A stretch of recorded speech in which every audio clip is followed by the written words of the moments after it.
And as we are now learning that House Republicans are walking out of this closed-door meeting, there she is, our chief congressional correspondent, Dana Bash, who has snagged one of those House Republicans. And Dana Bash, the floor is yours. Thank you, Brooke. I'm here with Congressman Scott Rigell from the state of Virginia. Tell me whether you think this course of action that you all just discussed and I gather agreed to not send back a clean bill funding the government as Democrats are demanding, but to add a delay of the individual mandate for a year, and also keeping federal subsidies for you and your fellow congressmen. Removing them. Removing them. Yes, removing all federal subsidies for the health insurance for all members of Congress and staff.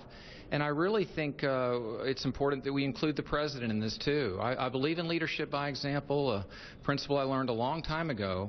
And I think we're actually going to improve the Affordable Care Act if it does have to stay. We think it should be unwound, of course, but what we're doing now, I think, is wise. I hope our conference will unite behind this and send it to the floor for a vote and then send it over to the Senate. It's a reasonable effort and I think a wise one. You're a new member, but I know that you are a smart person who understands simple math, and that is that if Senate Democrats are going to do exactly what they did, about an hour ago, which is swiftly reject what you're going to send them, what's the point when we are heading towards midnight and the government will shut down?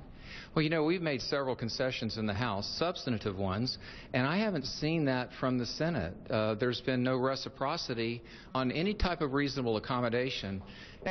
And Senator Reid refers to us as anarchists, and others say in the White House that they don't want to negotiate with people with bombs strapped to their chest. I'm deeply offended by it. I think there's that type of language when you're speaking of other American citizens who really believe strongly, as I do, that this is not the best path, the Affordable Care Act. That does a disservice to the tone, to the civil debate. And I'm proud of our conference. We haven't used that kind of language for those with whom we disagree.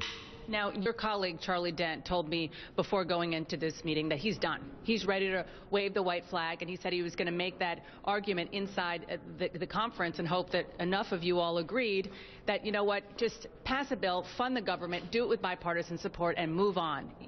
Did you, if that was on the floor, would you vote for it? Well, no, not at this point. I really think we ought to fight for what we believe. Now, once we get up to 11:59, p.m. tonight, and I'll see where we are at that point. I do know this, that I know for the Hampton Roads region, where I serve and represent those good folks, that we've already experienced furloughs because of sequester.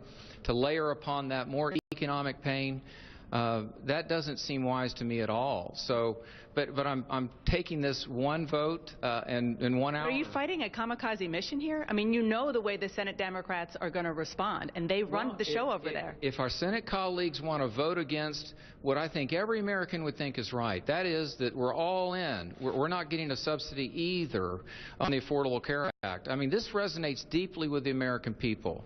They want members of Congress to live like everybody else. And so I think it's a wise path. I've been critical of our leadership many times, but I think this is a viable path. And I was speaking to a union member today, called in on a radio show, and he was saying that, look, there's a real problem here.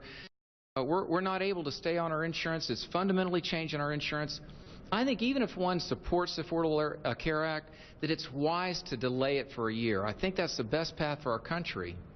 Thank you for stopping. Appreciate it.